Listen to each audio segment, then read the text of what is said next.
Hürmetli vatandaşlarım, bugünkü leksiyalarımızı başlayımız. Leksiyada sizga Roza, Washington'dan sözleyimiz. Bugünkü leksiyanın sözleşten avval işgahız kere söz. Şundak başlayımız ki yakında tünügüllerden değil, yakında emas. Tünügüllerden yani Perşembe saat, Beijing vakti saat 3'te. 3'te Amerika Koşmuş Ştatlarının Beijing'de duruşluk elçixanasının etrafında kısmen partlaş vakası yüz verdi. Bunu bugün Amerika Avazı'nın Xitay Tili programması ilan kıldı. Ben şu bugün sizlerle onu sözleyeyim. Ondan keyin andın Reis Xi Jinping hazır Cenubi Afrika'da 4 tane altın kesek devletleri yığınına katlaşıvadı. Bu rehber devlet rehberi bulup tünci kıtım Amerika'ya qattiq ibaralarni ishiltib so'zlagan bo'ldi daritmalab. Bugungi shu 2 kundan biriki vaziyat ana shundaq. Endi vatandoshlardan yana bir qatim kechirim so'raydiganim o'tganda so'zlagan leksiyamda Amerika Qo'shma Shtatlar Federal tekshirish idorasining boshlig'i dedim. Christopher Wray dedim. Shundan keyin Amerika Merkez Axborot İdarəsinin başlığı Collins deptim. Bu hata ketib qaptı tələffuzda Collins bu Şərqi Asiya işləri boyunca Merkez Axborot İdarəsinin Şərqi Asiya işləri boyunca məsul yakın moderi iken bu hatanı tüzüb bilişinləri, tüzüb anlaşınları ümid qılma vətəndaşlar. Endiki mavzu vətəndaşlar, endiki mavzu mundaq. Prezident Trump'ın nazarındaki Suudi uruşu, Cungo zehirxanda devlet, dedi mavzulu haber, 7. ayın 25. günü New York Vakt gazetesi ilan kılındı. Haber mundaq başlandı. Amerika Cungo Suudi uruşu devamlı şuvatıdı.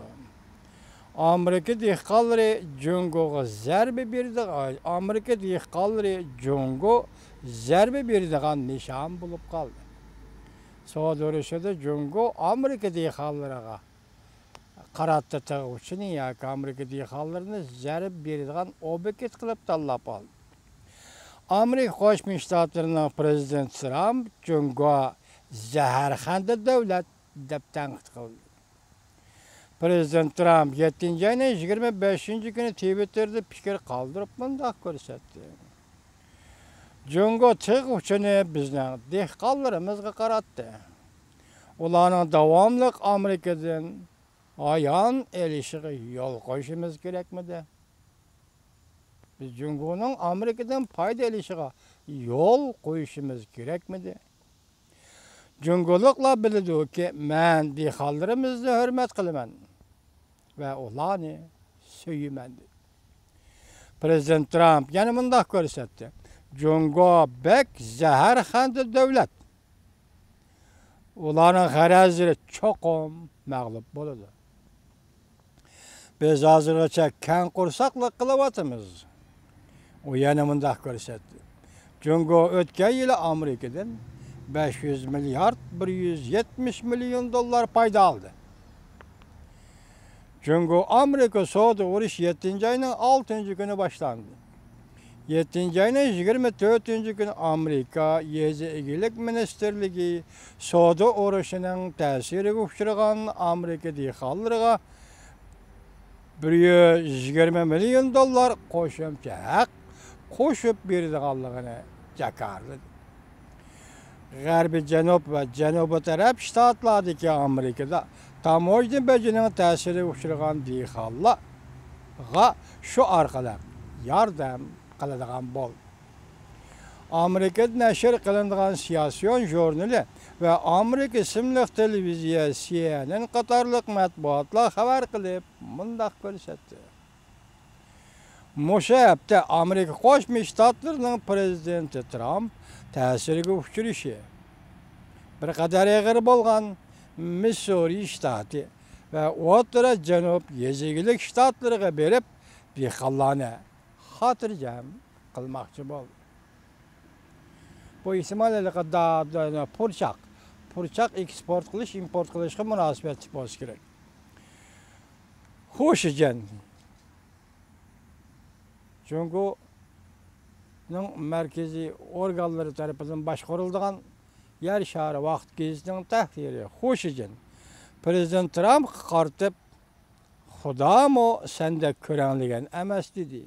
Mavzuli xabar 7-ayning 25-kuni. Yangi xabar endi bu. 25-kuni Vanmey torbeti e'lon qilindi. Xabar mundaq boshlandi. Dünya Savdo Tashkilotining prinsiplari nizomnomalariga xiloflik qilib, Jungo tovarlardan boj olish dostonilikmi? Jungo xalqaro tartiblar bo'yicha o'ch olsa zaharxanda hisoblandimi? Xudomi sendek ko'ranligan emas. Xalq pulining qimmati tushishi Jungoga qanday ziyon olib keladi? Xo'shidinning xabarimi tugadi. Endi yana 3-xabar. Xalq pulining qimmati tushsa Jungoga qanday ziyon olib keladi? Mavzuli xabar 7-ayning 25-kuni New York vaqt gazetida e'lon qildi. Jungoning oddiy bir quroli bor. Xabar mundaq boshlandi. Jungoning oddiy bir quroli bor. Bundan foydalanib Prezident Trumpning tamojni beji siyosatiga taqobil tura oladi. 4 oydan beri xalq pulining dollarga ayirboshlash qimmati 7% tushdi. Bu intayin zo'r o'zgarish. Xalq pulining qimmati tushsa, Jungoning eksport tovarlari chet ellarda texmi arzon bahoda sotiladi. Prezident Trumpning tamojni beji siyosati shu tufayli Jungoning tovarlari Amerika bozorlarida qimmat sotilishga boshlagan bir chog'da Jungoda xalq pulining qimmatini tushirish Jungoga foydali bo'ladi. Jungoda hukumat privatni boshqaruvchi bo'lg'achqa xalq pulining qimmatini tushishini albatta hukumat tasdiqlaydigan ish. Jungo hukumati zodi qaysi darajada xalq pulining qimmatini tushiradi? Qaysi sangacha, qaysi miqdorgacha degandek xalq pulining qimmatini tushiradi. Bu kishilarga aniq emas. Pul qimmatining tushishi balkim tamojni beji olib kelgan ta'siriga taqobil turg'anlik bo'lishi mumkin. Amerika mushu oydan boshlab 34 milliard dollarlik tovar mollardan 25% boj olishni boshladi. Agar xalq pulining qimmati davomli tushadigan bo'lsa, Jungo iqtisodiy mushaqqatlik bir jarayonga kirib qoladi. Jungo iqtisodining taraqqiyoti pul qarz berish va pul qarz olishga bog'liq. Pul qimmatining tushib ketishi va o'z boyligining ta'siriga uchrashidan saqlanish uchun shaxslar va shirkatlar qo'lidagi pulni bozorga chiqarib, boshqa pullarni sotib oladi. Bundaq ahvol Jungo iqtisodiga kishilarda shansh tugashdi deydigan ta'sirotni berdi. Yoki kishilarda shanch tugashga boshlagan bo'ldi.